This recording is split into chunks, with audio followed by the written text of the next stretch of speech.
दोस्तों, हमारे YouTube channel Aniket story में आपका हार्दिक स्वागत है।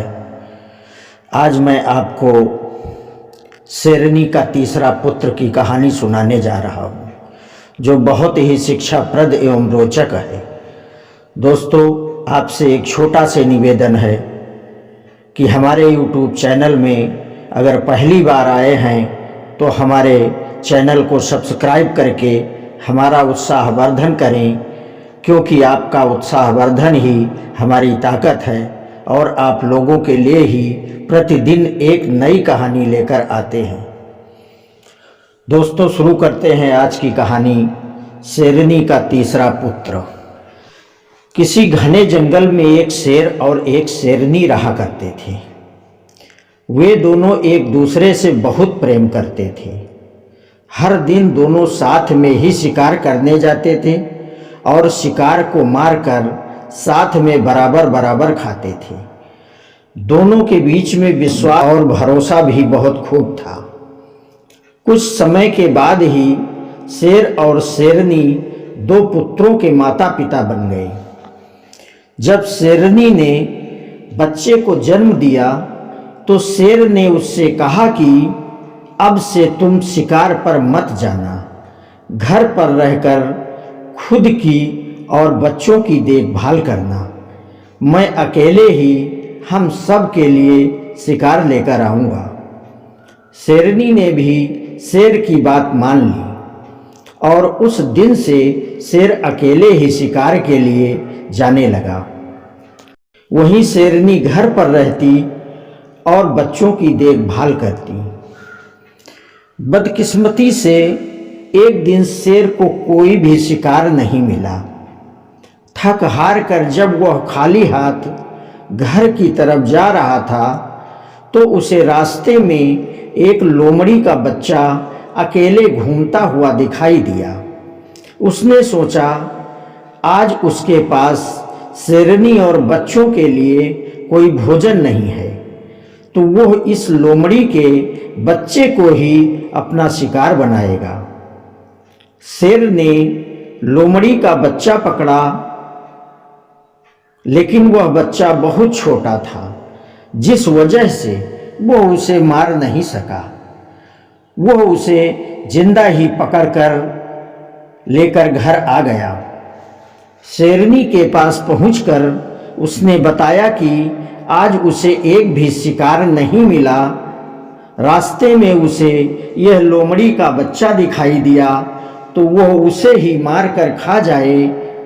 शेर की बातें सुनकर शेरनी ने कहा, जब तुम इस बच्चे को नहीं मार पाए तो मैं कैसे इसे मार सकती हूँ। मैं इसे नहीं खा सकती। इसे भी मैं अपने दोनों बच्चों की तरह पाल पोस कर बड़ा करूँगी और यह अब से हमारा तीसरा पुत्र होगा। उसी दिन से शेरनी और शेर लोमड़ी के बेटे को भी अपने पुत्रों की तरह प्यार करने लगे। वह भी शेर के परिवार के साथ बहुत खुश था। उन्हीं के साथ खेलता कूदता और बड़ा होने लगा। तीनों ही बच्चों को लगता था कि वो सारे शेर ही हैं। जब वो तीनों कुछ और बड़े हुए तो खेलने के लिए जंगल में जाने लगे। एक दिन उन्होंने वहां पर एक हाथी को देखा। शेर के दोनों बच्चे उस हाथी के पीछे शिकार के लिए लग गए। वहीं लोमड़ी का बच्चा डर के मारे उन्हें ऐसा करने से मना कर रहा था, लेकिन शेर के दोनों बच्चों ने लोमड़ी के बच्चे की बात नहीं मानी और हाथी के पीछे लगे रहे। और लोमड़ी का बच्चा वापस घर पर शेरनी माँ के पास आ गया। कुछ देर बाद जब शेरनी के दोनों बच्चे भी वापस आए तो उन्होंने जंगल वाली बात अपनी माँ को बताई।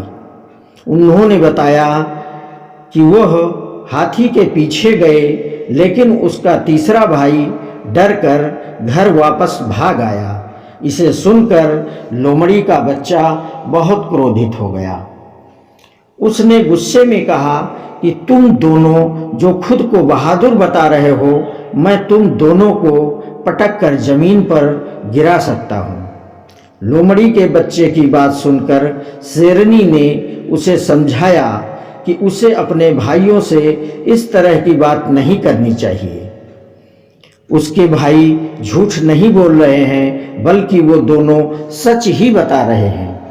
शेरनी की बात भी लोमड़ी के बच्चे को अच्छी नहीं लगी। गुस्से में उसने कहा, तो क्या आपको भी लगता है कि मैं डरपोक हूँ और हाथी को देखकर डर गया था?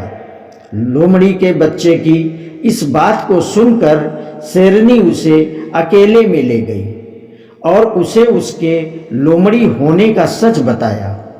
हमने तुम्हें भी अपने दोनों बच्चों की तरह ही बड़ा किया है, उन्हीं के साथ तुम्हारी भी परवरिश की है, लेकिन तुम लोमड़ी वंश के हो और अपने वंश के कारण ही तुम हाथी जैसे बड़े जानवर को देखकर डर गए हो और घर वापस भाग आए। वहीं तुम्हारे दोनों भाई शेर के वंश के हैं, जिस वजह से वो हाथी का शिकार करने के लिए उसके पीछे दौड़ पड़े। शेरनी ने आगे कहा कि अभी तक तुम्हारे दोनों भाइयों को तुम्हारे लोमड़ी होने का पता नहीं है। जिस दिन उन्हें यह पता चलेगा, वो तुम्हारा भी शिकार कर सकते हैं। इसलिए अच्छा होगा कि तुम यहाँ से जल्द ही भाग जाओ और अपनी जान बचा लो। शेरनी से अपने बारे में सच सुनकर लोमड़ी का बच्चा डर गया और मौका मिलते ही वो रात में वहाँ से छिपकर भाग गया। दोस्तों, हमें इस कहानी से यह सीख मिलती है कि शेरनी और शेर के तीसरे पुत्र की कहानी हमें यह सीख देती है कि अगर कायर और डरपोक वंशज के लोग अगर बहादुर लोगों के बीच भी रहें तो भी वह बहादुर नहीं बन सकते। उनकी आदतों में उनकी वंशज की सोच और दक्षता की झलक बनी रहती है। दोस्तों, आज की यह कहानी कैसी लगी कमेंट में हमें ज़रूर बताएं, और आज की कहानी ज़रा भी पसंद आई हो तो वीडियो को लाइक करें और चैनल को सब्सक्राइब ज़रूर करें। मित्रों, धन्यवाद। जय श्री कृष्णा।